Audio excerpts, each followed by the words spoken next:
All right, Tailgate Kings here, man. Week 5 menu on the way, and man, it's a quarter season carousel, Jackson. I've heard a lot of meatball takes this season, like Justin Jefferson can't play wide receiver. Jalen Hurts can't lead an NFL team. Oh no, especially not with all the extra weapons you got him. Oh, that's like T-Law was the worst #1 pick ever. Certainly. Organization and coaching matters not. No, Urban Meyer had nothing to do with that. Nothing. But I think the biggest one is Cooper Rush is the best quarterback in Dallas. But Cooper Rush is the best quarterback in Dallas. Right? What? All right, ladies and gentlemen, start your ovens. Probably about 400 degrees. And here we go. We're going to start by getting our tomatoes ready. Got Roma tomatoes in a pan, a little salt, pepper, extra virgin olive oil, mix them all around. We're going to throw them in the oven to roast. That's right. Get them in there. Then we're going to get our chicken stock down. We're going to get that to start reducing for our spaghetti sauce. Then we're going to get our garlic ready. Salt and pepper again. Extra virgin olive oil. Throw it in there with the tomatoes. Let that start roasting. Take some raw garlic. Smash it down. That's right, look at that garlic smash. Garlic smash! All right, like I said, we're gonna take that garlic. We're gonna get it free of all of its podness, so we just have that. Get some rosemary, break up some fresh rosemary. All right, then we're gonna chop it up, and then add it to the bowl. Next up, like I said, get your garlic, chop that up, add that to the bowl. Next up, bell peppers. We're doing orange, yellow, and red today. So like I said, chop those up, chop them up. Then we're gonna get them all into a nice dice as well. There we go, dice it all up, dice it up. Throw it into the bowl. Like I said, get it all colorful. Grab a little red onion. Like I said, do that Chad onion slice that we love to do. There we go, chef. Chop it up, add to the bowl. All right, then we're gonna get some butter in a pan, because what we do, we're sweating those veggies out. That's right, sweat them out. I'm telling you, look, man, we got a puzzle picture for you there. Put them to the side, let them chill for a second. By now, probably pull your roasted garlic. It's about that time. Yep, look at that roasted garlic, baby, ready to go. All right, now grab a white onion. We're gonna chop it up chunky. Chop up your rest of your bell peppers too. We're only using half of those first ones. Chop them all up, add in some of your reduced chicken stock, let that boil. Get your roasted garlic cleaned up, and now let's add that roasted garlic into our sauce as well.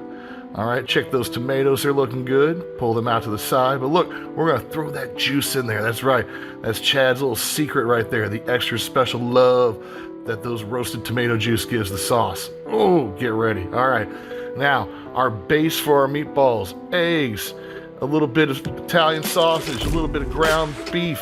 All right, then we're gonna add the breadcrumbs to it, little breadcrumbs. Throw some Parmesan cheese in there. That's right, we're gonna mix it all up. Then we're gonna set it aside, put it in the fridge to form up for a minute. Grab those tomatoes now, they should be cool enough to take the outer shell off, toss them in the pot, break them up. All right, now let's make our meatballs. Here we go. Meatball formation time, baby. 1, 2, notice we're putting them in a pan. In this case, we're using our roasted tomato pan, so we can get all that good tomato goodness mixed in with those meatballs. That's right. Mix them together. There we go. Get it all ready to go. Like I said, another one, and another one, and another one, and another one, another one, and another one. And look, I think you get the idea. All right, now let's puree our sauce. So grab it. You might have to do it in batches, as you can see. Chefs do it in batches.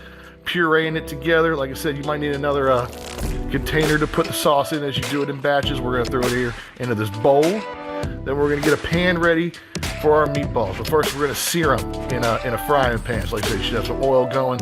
Toss some meatballs in there. Get them seared up. Make sure they're not sticking. And then make sure you're flipping them. Like I said, you just want to sear them. Don't want to overcook them. Just sear them nicely. And then in the sauce. That's right. Get those babies in the sauce, then toss them in the oven yet again, about 325-ish. Pull them when they're done. They should be looking like that. Now we'll get your bread ready. Grab some more of that roasted garlic.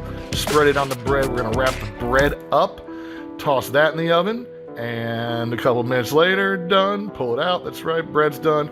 Looking good. We're gonna add the meatballs, a little extra sauce. Then we're gonna add our provolone cheese, toss that in the oven. And while that's cooking, we're gonna get our side dish going. So we're gonna chop up some squash and some zucchini. We're gonna do like a chunk chop. All right. Chad called this a rolling chop. So there you go. Toss that a little garlic, a little salt and pepper. Like I said, we're gonna sweat those out. Veggie flip. All right, now by this point, look at that sandwich. Sandwich is done. Add a little lettuce, looking good. Plate it up with your side of veggies, and that's it, baby. That's all it takes. Not that many moves in this one. Make you real happy with that sandwich, so I'm telling you. Meatball sandwich with a side of veg. All right, so there you have it, man. Meatball Sub, dude, done for all them meatball takes we've been getting lately. Yeah. And not only that, you threw a little bit of that zucchini and squash on the side there. That's right. You always have to have something extra to complete that plate. There's a little squash, zucchini. And it doesn't have to be, you know, potato chips or french fries, guys. Like I said, it can be healthy vegetables that go perfectly with this meatball sub. You can make this sauce yourself. You can do all this at home yourself. Like I said, so check it out. We got the recipe on the website. Make sure you like and subscribe to the video so we can do more of this. And check us out, the podcast on Spotify. No meatball takes on this podcast coming up. We're going to help you set your fantasy lineups now. And check out Chad trying to tweet at the Tailgate King. All right. Hey, look, we'll be back next week with more recipes. If there's something you'd like to see, tweet at Chad. All right. We're out.